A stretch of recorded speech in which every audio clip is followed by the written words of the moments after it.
ಇವತ್ತಿನ ಅಪ್ಡೇಟ್ ಬಂದು ಇದೆಲ್ಲ ತ್ರೀ ಪೀಸ್ ಕಾಟನ್ ಅಲ್ಲಿದೆ. ಇದು ಲುಕ್ ವೈಸ್ ಚೆನ್ನಾಗಿರುತ್ತೆ, ಸಿಂಪಲ್ ಆಗಿರುತ್ತೆ, ಡೈಲಿ ಯೂಸ್ಗೆ ಆಫೀಸ್ ಯೂಸ್ಗೆಲ್ಲ ಚೆನ್ನಾಗಿರುತ್ತೆ. ಇದು ಸೈಜಸ್ ಬಂದು 38, 40, 42, 44 ಇದೆ. ನಾನೀಗ ಒಂದು ಪೀಸ್ ಓಪನ್ ಮಾಡಿ ತೋರಿಸ್ತೀನಿ. 42 ಅಲ್ಲಿ ಲೈನಿಂಗ್ ಬರಲ್ಲ, ಕ್ಲಾತ್ ಚೆನ್ನಾಗಿದೆ. ಇದು ನೋಡಿ, ನಿಮ್ಗೆ ಯೋಗ ಪೋರ್ಷನ್ ಅಲ್ಲಿ ಈ ತರ ಲೇಸ್ ಬಾರ್ಡರ್ ಅಟ್ಯಾಚ್ ಬಾರ್ಡರ್ ಕೊಟ್ಟಿದ್ದಾರೆ. ಪ್ಯಾಂಟು ಚೆನ್ನಾಗಿದೆ. ನಿಮಗೆ ಪ್ಯಾಂಟ್ ಈ ತರ ಇದೆ. ಪ್ಯಾಂಟ್ಗೆ ಪ್ಯಾಚ್ ವರ್ಕ್ ಕೂಡ ಇದೆ. ವೇಲು ಚೆನ್ನಾಗಿ, ವೇಲು ತುಂಬಾ ದೊಡ್ಡದಾಗಿ ಕೊಟ್ಟಿದ್ದಾರೆ.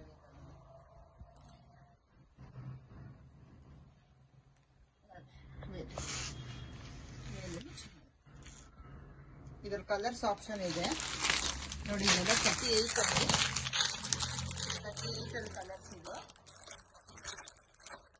ಇದು 42 ಅಂತೀನಿ, 42 ಇದು. ಕಲರ್ಸ್ ಆಪ್ಷನ್ ತುಂಬಾ ಇದೆ. 42 ಅಲ್ಲಿ ಮಾತ್ರ ಓನ್ಲಿ 2 ಪೀಸ್ ಇದೆ. ಎಲ್ಲ ಶಾಪ್ ಅಲ್ಲೇ ಕಾಣೋದು. ಇದು 42 ಅಲ್ಲಿ ಮಾತ್ರ 2 ಪೀಸ್ ಇದೆ. ಇದು ಕಾಸ್ಟ್ ಬಂದು ಓನ್ಲಿ 550 ವಿತ್ ಫ್ರೀ ಶಿಪ್ಪಿಂಗ್ ಇರುತ್ತೆ. ನೋಡಿ, ಫ್ರೀ ಶಿಪ್ಪಿಂಗ್ ಇದೆ. ನಿಮ್ಗೆ ಯಾರಿಗೆ ಇಷ್ಟ ಆಗುತ್ತೆ ಅದನ್ನ ಸ್ಕ್ರೀನ್ ಶಾಟ್ ತಗೊಂಡು ಕೆಳಗಡೆ ಬರ್ತಿರೋ ವಾಟ್ಸ್ಆಪ್ ನಂಬರ್ಗೆ ಕಳಿಸ್ಕೊಡಿ. Thank you.